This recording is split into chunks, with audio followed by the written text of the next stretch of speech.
decía vídeos atrás, han pasado ya 3 años desde que publiqué El asesinato de la música y considero que ya es el momento para, bueno, pues liberar el argumento central que gira en torno a esta obra. Bueno, es una obra, a la diferencia de los libros que se han escrito sobre la muerte de cada uno de estos artistas, porque cada historia, pues cada muerte tiene una historia en particular. La clave de lo que yo he hecho es verlo todo como un todo, es decir, hacer el puzzle de todas esas muertes para ver si hay un patrón, algo que se repita y a partir de lo cual se puede extraer alguna conclusión, en este caso, de que la abundante, esto es algo innegable, ¿no? Hasta ha surgido la teoría, o sea, el mito esto de los 27 años, el hecho de que tantos artistas de renombre y líderes sociales murieran tan jóvenes, bueno, pues ha dejado un pozo en todos los seguidores de cada uno de esos artistas que ha hecho que, bueno, pues que haya mucha literatura acerca de cómo sucedió cada una de esas muertes. Y en contraposición a esa fragmentación, yo lo que he hecho ha sido reunir todas esas muertes en un relato en el cual se ve que hay ciertos patrones que se repiten, ¿vale? Entonces, bueno, antes de hacer un bosquejo, porque como digo, el formato vídeo no es el más indicado para comprender esto, por la sencilla razón de que la comunicación oral tiene una linealidad que se puede traspasar con el lenguaje escrito, es decir, que te permite hacer más incisos, engarzar mejor el relato. Entonces, evidentemente, voy a hacer una síntesis, pero es mucho más completo lo que vais a encontrar aquí, porque, como digo, me tendría que tirar pues un buen rato con cada muerte, de manera que os aburriríais hasta llegar a la siguiente, y no ese es el caso. O sea, esto es un formato diferente. Bueno, dicho esto, a la hora de valorar si ha habido una conspiración detrás de la muerte de tantos artistas del rock y de la música popular en general, aunque el título lo voy a llamar El asesinato del rock and roll porque me parece más bonito, pero no solo se tiene que encuadrar ahí, tenéis que partir de 3 premisas, o quiero que tengáis en cuenta 3 premisas. La primera de las cuales es que, la primera de ellas, que tengáis en consideración el poder social que tuvieron y que tiene una persona que sale en la televisión, en la prensa, en tantos sitios, y que a través de la música es capaz de llegar a la gente. En el lado negativo podemos poner al flautista de Hamelin, la fábula esta de, bueno, como un flautista se lleva a los niños al abismo. En el lado positivo es que una persona como de las que vamos a hablar, de las que voy a hablar, pues es capaz de galvanizar a miles de personas y llevarles a un estado casi de éxtasis barra, bueno, de hipnosis. Ese es el poder de la música. Es un poder para mí mayor que el del cine, aunque en esa película, evidentemente, en la hora y media que transcurre la película, la gente está totalmente metida en lo que está sucediendo, que también es un poder. Y diferente al de la literatura, seguramente el de la literatura es menos repentino y más profundo, pero yo creo que nadie puede dudar de que los grandes héroes del rock han tenido más poder que un cineasta, sí, quitando a Hitchcock, a Woody Allen, a Kubrick, podríamos decir, ¿no? Lo que sale de la boca de un artista se convierte en algo vox populi, y eso teniendo en cuenta, y es lo que hay que hacer, lo que he hecho yo, lo que ha venido después de la muerte de todos esos artistas, porque imaginaos qué hubiera pasado con el nuevo orden mundial si Lennon estuviera vivo. Si una persona tan incontrolable como Bob Marley hubiera estado vivo, si esos seres libres como Jim Morrison, como Hendrix, como Janis Joplin hubieran estado vivos, las cosas hubieran sido seguramente bastante diferentes. Es muy importante tener en cuenta que tenemos una conducta imitativa que se identifica con los ídolos. ¿Qué quiere decir que se identifica? Que la gente se ve representada en esa persona, quiere ser como él y repite sus actos. Entonces, ese es un poder muy grande de psicología social que, evidentemente, los ingenieros sociales tienen muy en cuenta, y por eso, de hecho, desde en el siglo XXI prácticamente ya no han aparecido ídolos nuevos, salvo, podemos decir, Amy Winehouse y ya toda esta cohorte de estrellas MK Ultra que evidentemente ha quedado claro que están programadas y de alguna manera es la prueba de todo lo demás, ¿no? La segunda consideración que debéis tener en cuenta antes de que haga este relato, insisto, es fragmentado. O sea, fragmentado, es incompleto.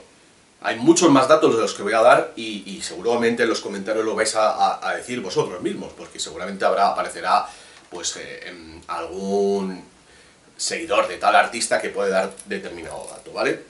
El siguiente dato lo dije en el vídeo sobre la manipulación del rock and roll y tiene que ver con el poder del manager. Yo vi un documental hace unos años sobre Hollywood y decían que había artistas que tenían a 25 o 30 personas, o sea, artistas, actrices, actores, 25 o 30 personas trabajando para ellos, o sea, increíble, o sea, es que se relaciones públicas, el que se ocupa de los contratos, o sea, el guardaespaldas, la niñera, no sé, muchísima gente. Pero cuando comenzó el rock, había una persona que se ocupaba de todo, o sea, Brian Epstein era, quitando al productor, a George Martin, era el que manejaba los Beatles, Andrew Loog Oldham, que ya quedó claro que era un agente de MI5 británico, era el que llevaba a los Rolling Stones, bueno, pues Jeffries de Elvis Presley, el Coronel House de Elvis Presley, muy importante.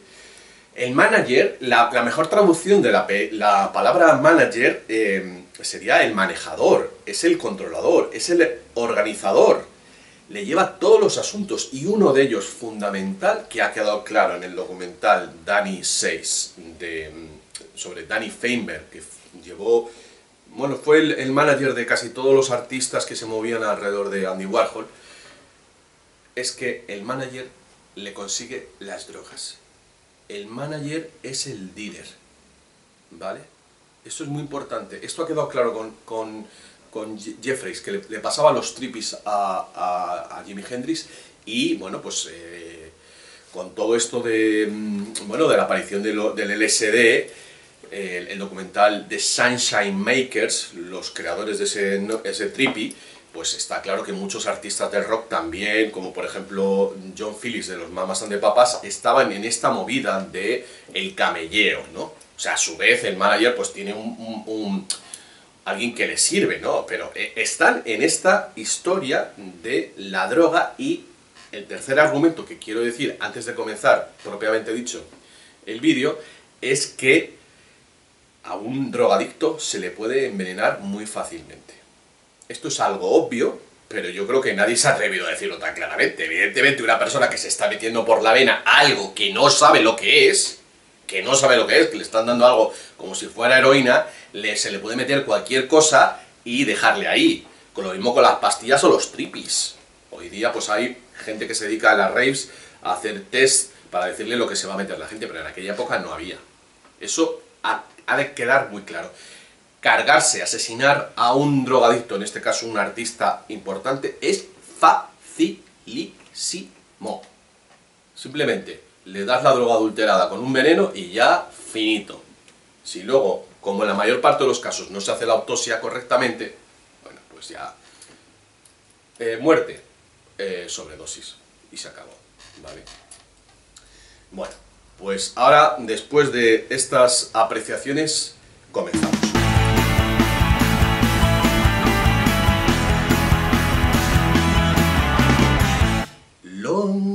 Long time ago, I can still remember how the music made me smile.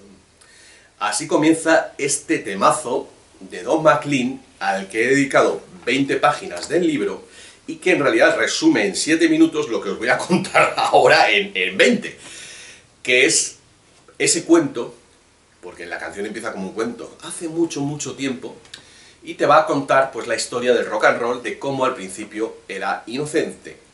La gente, bueno, pues era optimista, se bailaba agarrado, era una historia del chico y la chica, romántico, y esa inocencia se perdió un día de enero, creo que fue enero, de 1959, cuando la música murió, The Day the Music Died, fue cuando murió Buddy Holly, uno de los pioneros del rock and roll, el de las gafas, que hizo cantidad de mazos. Muchos desconocéis a Buddy Holly, pero hay muchísimas canciones que han tocado muchísimos artistas que fueron creaciones de Buddy Holly, el Gafitas. Y no solo él, sino Ricardo Valenzuela, alias Richie Valens, el creador de la bamba, el primero que fusionó la música latina con el rock and roll, y Big Popper, que es bueno, pues un artista menor. Murieron, y esto es una de las claves para entender lo que os voy a decir, la cantidad de veces que se repite algún suceso extraño. Murió en un accidente de avión, apareció pues una pistola por ahí, se especuló con que podía haber habido alguien podía haber disparado al piloto, no se ha comprobado, esa es la realidad.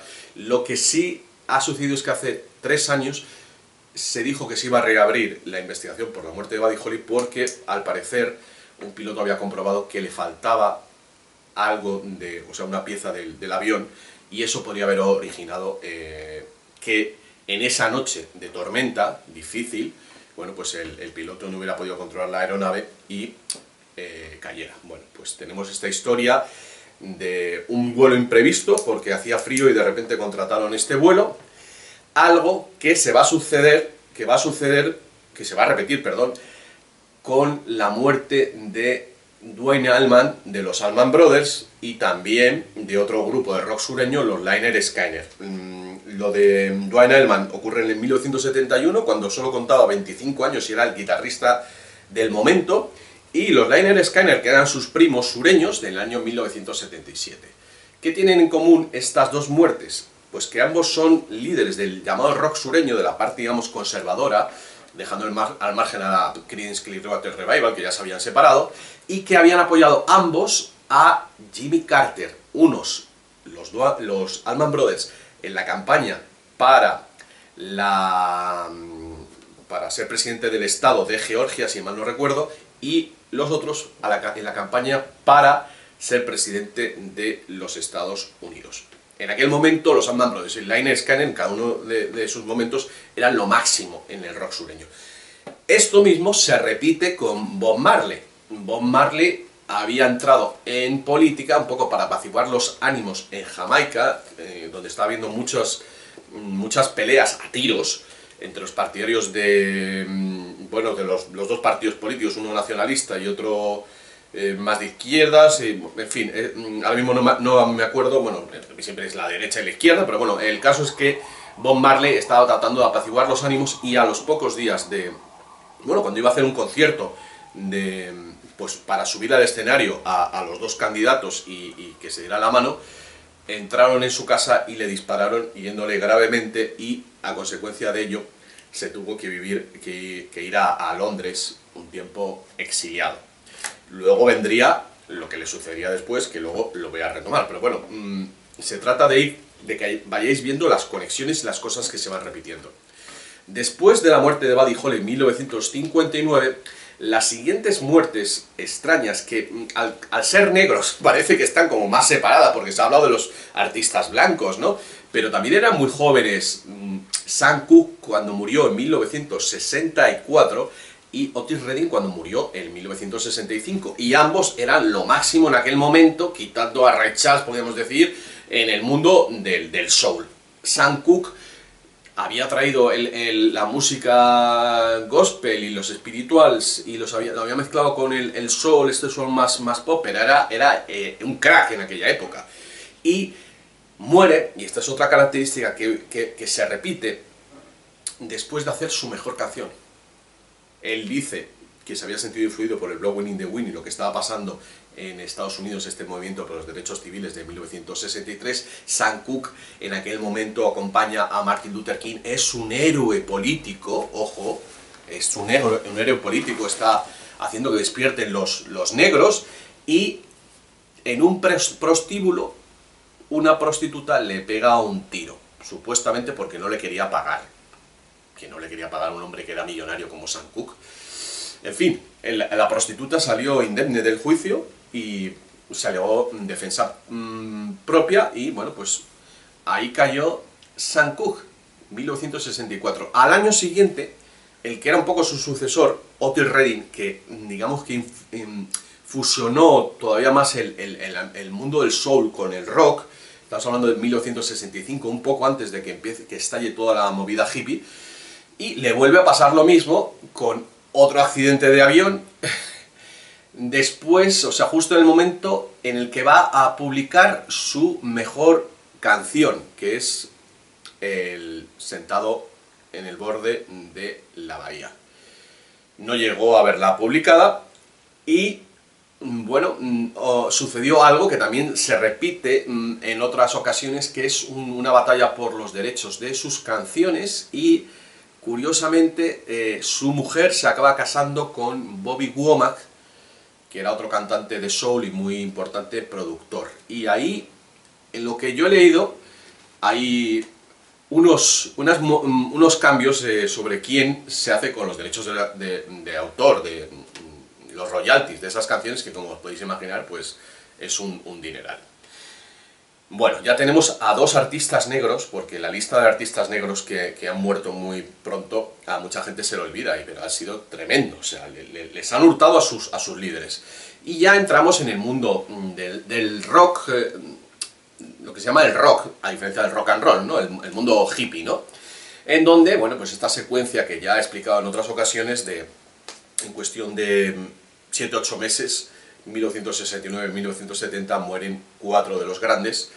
Brian Jones, fundador y propietario de la marca Rolling Stones, esto que no se os olvide, que nadie se olvide que cuando Brian Jones muere supuestamente ahogado en su piscina, pero que le habían visto bien, se dice, ¿no?, la versión oficial de que estaba borracho y tal, que se había caído. Hay gente, por lo visto estaban haciendo unas obras y los albañiles se marcharon y todo estaba perfecto.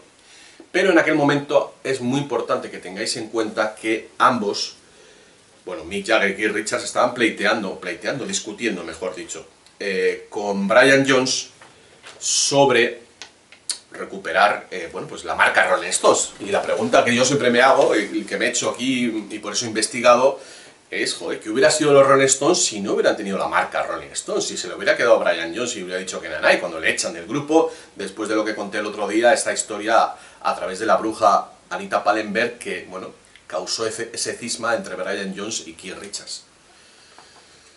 Esto tiene mucha tela, pero como quiero relacionar bien lo de Brian Jones con las siguientes muertes, no me voy a dedicar en extenso. Lo que quiero que recordéis es que a las pocas semanas de la muerte de Brian Jones ya habían publicado los Rolling Stones un disco en el Let It Bleed, Déjalo Sangrar, en el cual hay una canción que se llama Merodeador Nocturno, que dice así: ¿has oído hablar del merodeador nocturno? Todo el mundo ha de ir. El que cerró la puerta de la cocina no da un grito de ayuda, cubierto con una capa de gato negro, no ve la luz del día, está separado del tiempo en que canta el gallo. Estoy hablando del merodeador de la medianoche, que jamás viste antes. Estoy hablando del jugador de la medianoche. ¿Le viste saltar el muro de algún jardín? ¿Sabéis de qué jardín estamos hablando, no? Suspirando en el viento tan tristemente. Escucha y le oirás gemir. Bueno, estoy hablando del jugador de la medianoche. Vamos, cariño, no es un show de rock and roll. Estoy hablando del vago de la medianoche. Sí, el que nunca viste antes. ¿Has oído hablar del estrangulador de Boston? Perdona, esto lo escriben a las pocas semanas de que muera su colega. Y lo curioso es que 11 años después, y voy a saltar, y es que tengo que hacerlo así para que veáis el puzzle, es que en 1980 muere el cantante de otra banda que, bueno, pues habla de la autopista al infierno. Los Rolling Stones un año antes habían hecho el Simpatía por el Diablo, o sea, habían asesinado a Sus Ángeles del Infierno había asesinado a un fan en el concierto de Altamont, cuando minutos después de que Jagger aparece vestido del diablo cantando esa canción. O sea, están jugando con eso. Y bueno, pues estos AC/DC, AC/DC, escriben, esto fue antes de la muerte de Bon Scott, con el que había un problema de celos, ¿vale? Bon Scott era un tío guapete y tal, había sido un ídolo de fans, y bueno, pues en ese momento el liderazgo de la banda, aunque los compositores eran Angus y Malcolm Young, no estaba nada claro. Bon Scott atraía más miradas que ellos. Y bueno, componen una canción que es calcada a la de los Rolling Stones, se llama Merodeador de Medianoche, en el que describen básicamente pues un asesinato. En alguna parte un reloj da la medianoche y hay una luna llena en el cielo, se oye ladrar a un perro, dice, ¿qué fue ese ruido fuera de la ventana? ¿Qué fue esa sombra en la persiana? Mientras yaces desnudo como un cuerpo en una tumba, dejas de imaginar cuando me deslizo en tu habitación, soy tu merodeador nocturno, duermo de día. Después de la muerte de Bon Scott, los AC/DC publican siempre lo digo mal, Back to Black. Es que siempre me confundo con el de Amy Winehouse. Bueno, si me he equivocado, lo voy a poner, porque es que tengo siempre con el Black is Black, el Back to Black, me hago un lío siempre. De hecho, tengo una rata en el libro. Bueno, pues en ese disco dicen Shot to Thrill y hablan también de otro asesinato. Curioso.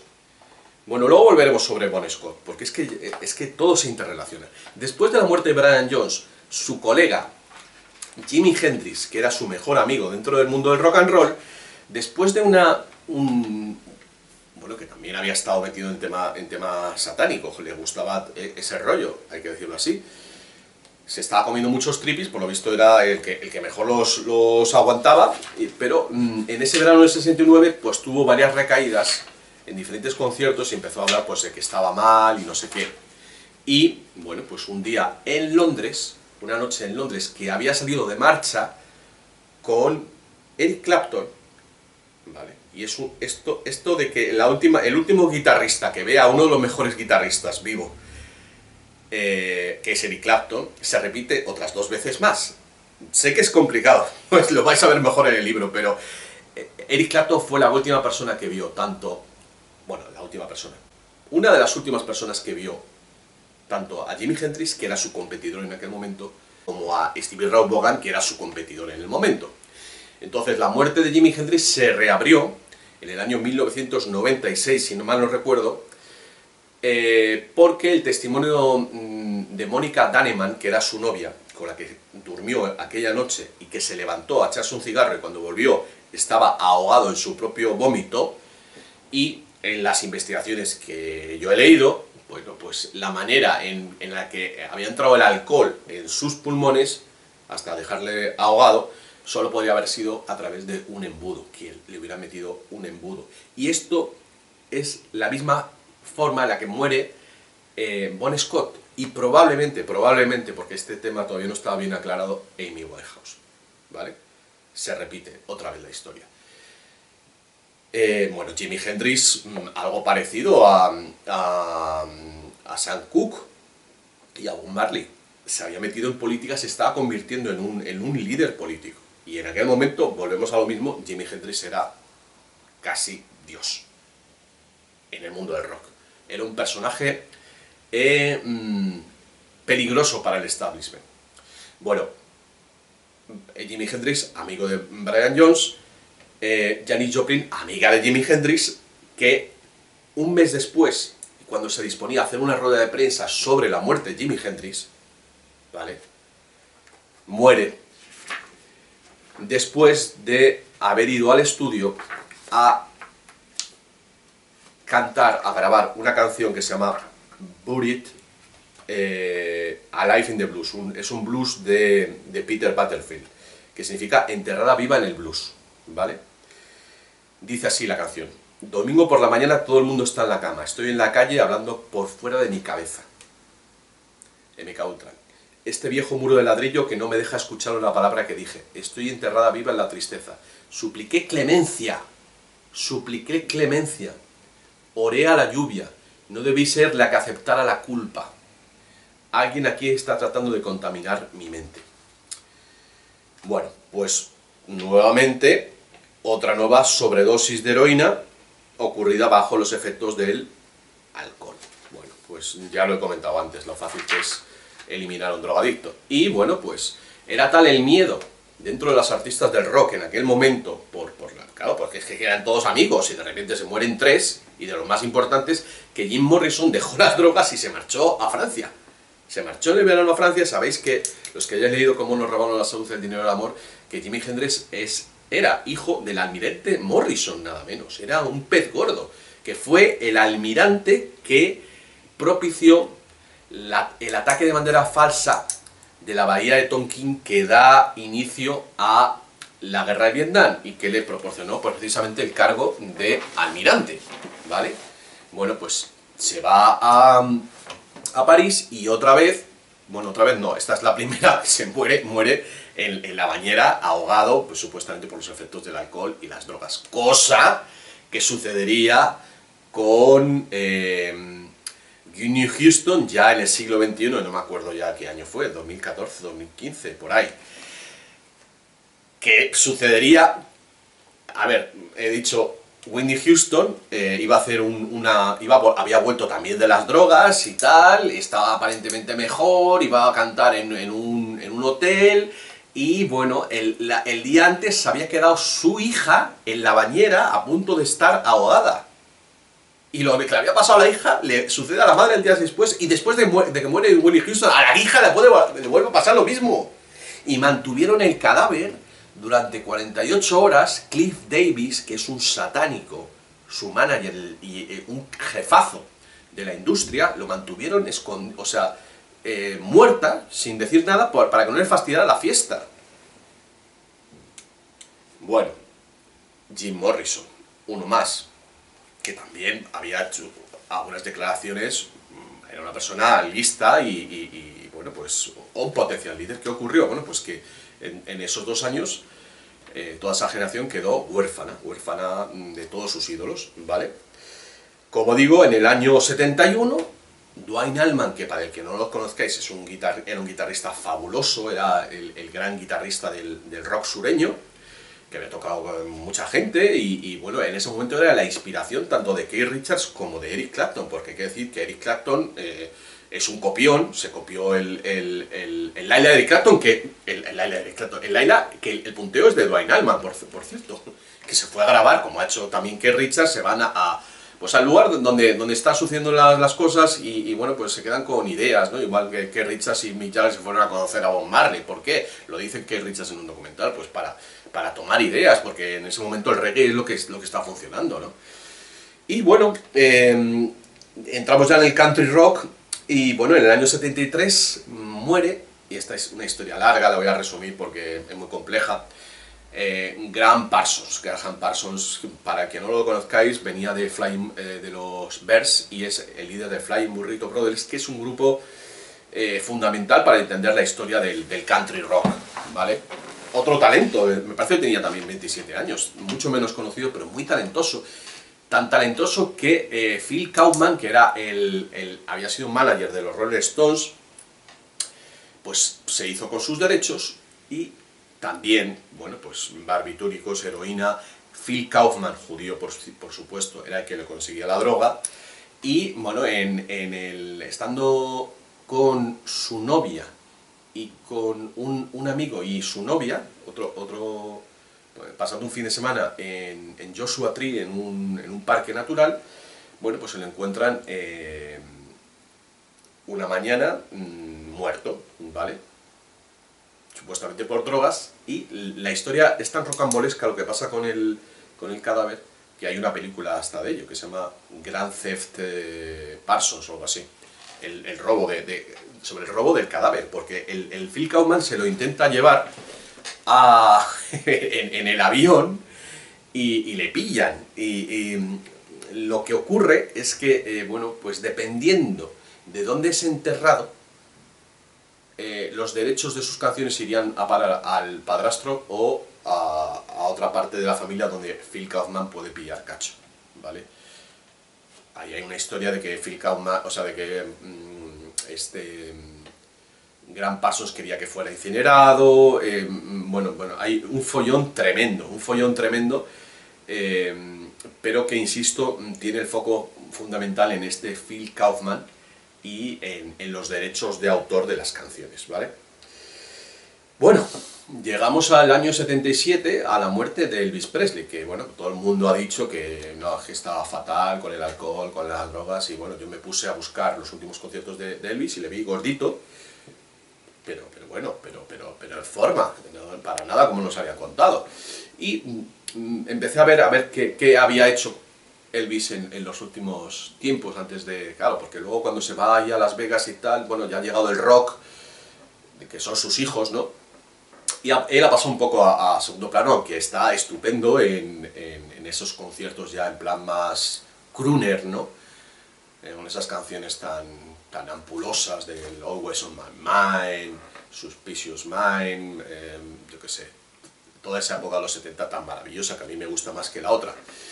Y bueno, recuperé aquella mítica visita a Richard Nixon, al presidente, en el que se va a la Casa Blanca y le dice: hola, soy el rey del rock and roll, quiero ver al presidente, y se presenta vestido de traje de faralaes, ¿no? de traje de luces, algo de lo que tanta gente se ha reído, ¿no? Y bueno, me puse a investigar y por lo visto el asunto es que Elvis se ofreció como agente del FBI para hablar de cómo se estaban pasando drogas en el ambiente del rock. ¿Cómo? Pues sí, como lo oyes.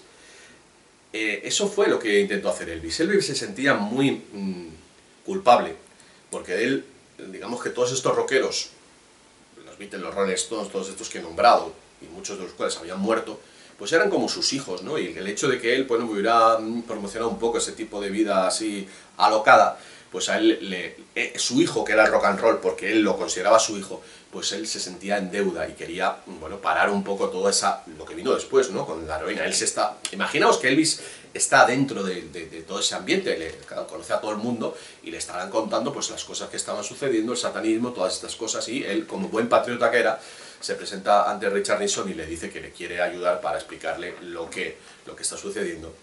Y, bueno, para mí es un elemento fundamental para entender otra de esas muertes, bueno, insuficientemente aclaradas, mezcla de alcohol y barbitúricos, bueno, pues ese cóctel con el que, digamos, que se quitan del medio el tener que explicar lo que sucedió. Bueno, luego tenemos en el año 84, 86, no, la verdad es que no, 87, por ahí, la muerte de Roy Orbison, que justo se muere, fíjate qué casualidad, mi adorado Roy Orbison, después de que le han recuperado los Traveling Wilburys formados por George Harrison y Dylan y Jeff Lynne, no, Tom Petty, Jeff Lynne y Tom Petty, y ha sacado un disco y ha vuelto otra vez y tal, y está después de las cosas que le habían sucedido, se le murió la mujer y un hijo en 2 diferentes incendios, que la cosa de Roy Orbison también tiene narices, Entonces, cuando vuelve, está en la cresta de la ola por fin, porque había sido una persona que había tenido mucha mala suerte, se muere repentinamente. Ahora mismo no recuerdo de qué. No lo tengo apuntado porque se me acaba de ocurrir. Muy extraño. Tenemos también la muerte de mi adorado también Phil Lynott, justo cuando también estaba volviendo, había hecho un disco con Gary Moore, que era su gran amigo, su gran colega, que, bueno, pues se acuerda de él, está pasando, supuestamente había dejado las drogas, se muere el 25 de diciembre, en la noche, o sea, el día de Navidad, y él estaba intentando meterse en el USA for Africa, me parece, entonces debió ser el 84, 85, que lo estaba llevando uno de sus amigos irlandeses, y el tipo, pues la verdad es que no le metió allí, él quería recuperar su carrera a través de esto, y bueno, pues otra muerte más, que tampoco era tan mayor, tenía 30 y tantos años, ¿vale? Y bueno, pues ya yo creo que llegamos a la muerte de Kurt Cobain. Kurt Cobain, que bueno, hay un documental muy bueno, que no sé si seguirá todavía en internet, que lo hizo un tipo con su cámara, en plan muy artesano, y entrevistó al padre de Courtney Love, a la exmujer de Kurt Cobain, y a gente que lo conocía, a la niñera, que decía que Courtney Love estaba haciendo ya escribiendo el testamento de Kurt Cobain unas semanas antes de que muriera. ¿Sabéis? Esta muerte por supuesto suicidio, que luego la trayectoria de la bala tampoco encaja. En fin, tenemos, bueno, pues yo el que considero el último héroe del rock and roll. Se murieron otros más del movimiento grunge, pero también por drogas, creo que en Red Hot Chili Peppers. Pero a mí lo que me parece importante es que otra vez, bueno, pues fue otro ataque, digamos, al rock y otra depresión para los seguidores del rock. Y prácticamente después de... Ah, bueno, espérate, me he dejado a Lennon y Bob Marley. Me he dejado a Lennon y Bob Marley, que también en dos fechas muy cercanas la una a la otra, ¿no? En los años 80 y 81. La muerte de Lennon quizás sea la más investigada, ese asesino de MK Ultra que se sabe que... Bueno, que había pasado por estos programas, estaba en tratamiento psiquiátrico, en fin... Por supuesto, Lennon vivía en la casa donde se filmó La Semilla del Diablo, había unas connotaciones satánicas ahí, y bueno, lo importante, con lo que os tenéis que quedar de la muerte de Lennon, son sus declaraciones a la revista Playboy unas semanas antes de su muerte, en las cuales habla de los planes eugenésicos de la élite para implantar el movimiento gay y la fecundación in vitro, destruyendo las relaciones entre hombre y mujer. Estas declaraciones bastan por sí solas para asesinar a John Lennon, porque imaginaos que, claro, sabiendo eso y hablándolo, pues evidentemente iba a trastocar sus planes. Pero es que luego hay una canción que graba John Lennon unos días antes de su muerte, que se llama Bring On The Lucy, que bueno, yo la verdad es que no he conseguido entender si se refiere a Lucy in the Sky with Diamonds o a Lucifer, pero que está hablando de los Illuminati claramente. Dice: así que gritemos en voz alta como un rezo, entendemos tu paranoia, pero no deseamos jugar tu juego, piensas que eres guay y sabes lo que estás haciendo, 666 es tu nombre, así que mientras os hacéis pajas los unos a los otros, mejor quédate con este día en la cabeza, vuestro tiempo ha pasado, mejor que lo sepáis, pero quizás no seas capaz de ver las señales, te pillaron con las manos en el botín. En la sangre de la gente que mataste. Bueno, la matanza, ahora tenéis la matanza, en fin, Lennon es evidente que lo sabía. Y bueno, antes he comentado de pasada la muerte de Bob Marley. Como dije, se había metido en política, le habían tratado de asesinar, se había ido a Londres, ahí conoce a una modelo y viven juntos, y luego decide regresar a Jamaica, y su vecino, que era hijo de un jefazo de la CIA, le regala unas botas de fútbol sala, que le encantaba jugar al fútbol, y le sale un cáncer en el dedo gordo del pie, y como es Rastafari no quiere amputarse porque su religión lo prohíbe, y de ahí se va al otro barrio. Me parece, vamos, descarado, descarado. Y bueno, como digo, ya llegamos al siglo XXI, en donde, bueno, salvo las muertes de los cantantes de Audioslave, Chris Cornell y su amigo Chester Bennington de Linkin Park, que han ocurrido el año pasado, 2017, que están conectadas porque ambos eran amigos y ambos estaban investigando el tema de las redes pedófilas, porque ambos habían sido violados desde niños. Pues tenemos las muertes de Michael Jackson, de Prince, de Whitney Houston y de Amy Winehouse. Michael Jackson, ambas tienen en común la de que, sobre todo Michael Jackson y Whitney Houston, que habían hablado sobre los Illuminati. Whitney Houston se había quejado de que la estaban atacando con ondas, en plan MK Ultra. Ya he explicado un poco la muerte de Whitney Houston antes. Clive Davis es un satánico, pero vamos, de libro. Michael Jackson, su historia tiene que ver con su compañía, que creo que es la Sony, que le había dejado de apoyar en la promoción de sus discos con el History, porque se negaba a venderle los derechos de las canciones de los Beatles que Michael Jackson le había aislado a Paul McCartney cuando fue a pedirle dinero después de haber grabado un disco que era el 666, creo, una canción que hicieron en los años 80.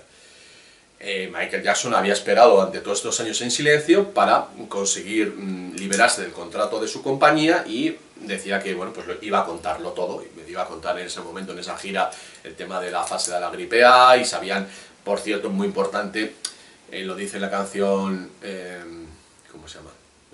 Me acuerdo de la letra. No nos importamos una mierda. They don't care about us.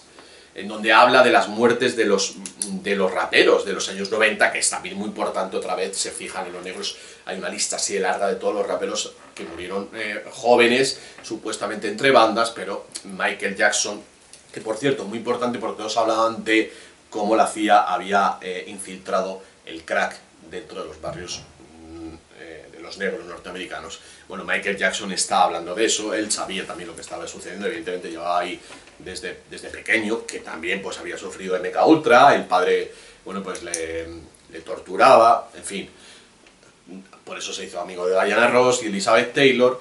Y bueno, pues Prince, en el caso de Prince era una persona muy inteligente, muy inteligente, sabía los que entra y sabía de todo, había hecho declaraciones altisonantes y, bueno, qué casualidad que en un episodio de Los Simpsons aparece Prince que suicidado con su propia guitarra. O sea, es otra, Los Simpsons siempre han aparecido algunas cosas de este tipo. Y bueno, pues en el caso de Prince sabéis que su conflicto con su discográfica, nuevamente por los derechos de su nombre, porque ellos, los músicos, firman sin saber lo que están firmando cuando son jóvenes, y pues otra vez pasó algo parecido que como con Michael Jackson. Prince decidió grabar con otro nombre, pero claro, si la gente no sabe qué es Prince, pues dijo, el artista antes tan conocido como Prince.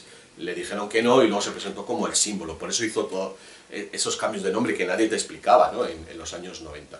Y bueno, pues cuando estaba volviendo, porque grabó muchos discos en el siglo XXI, yo no tenía ni idea, bueno, pues empieza a hacer declaraciones, empieza a aparecer en la prensa, ¡pum! Prince es demasiado importante y muere, ahora mismo no me acuerdo de que murió Prince, pero otra muerte que también se hizo autopsia y no quedó nada claro, como la de Michael Jackson, por cierto, que sabías que tenía dos médicos, el negro y el judío. ¿A quién le echaron la culpa? Al negro, evidentemente. Y bueno, pues otra historia como la de Marilyn Monroe, pastillas, las pastillas para dormir, en fin, es muy fácil darle las pastillas equivocadas y llevarla a otro barrio. Y bueno, otra historia que se repite con Amy Winehouse, cóctel explosivo, había dejado supuestamente el alcohol, dicen que eso fue lo que provocó la muerte, tal, Pascual. Había aparecido Amy Winehouse en algunas fotografías meses antes, en las que aparecía con símbolos de Mickey Mouse, que sabéis que todo es el Club Disney y toda esta historia. En fin, yo creo que tenéis suficiente con esto. Bueno, con esto que os he contado, pero evidentemente aquí está mucho mejor explicado, rafapal69@gmail.com. Yo no puedo asegurar nada, yo lo que os he hecho ha sido componer el puzzle para que vosotros decidáis a ver si todas estas muertes, o sea, os parece lógico, os parece creíble que se mueran tantos tan jóvenes.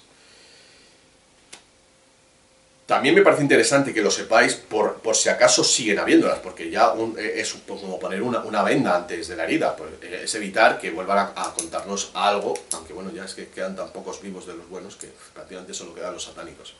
No hace falta insistir más en que muchos rockeros estuvieron envueltos en prácticas satánicas.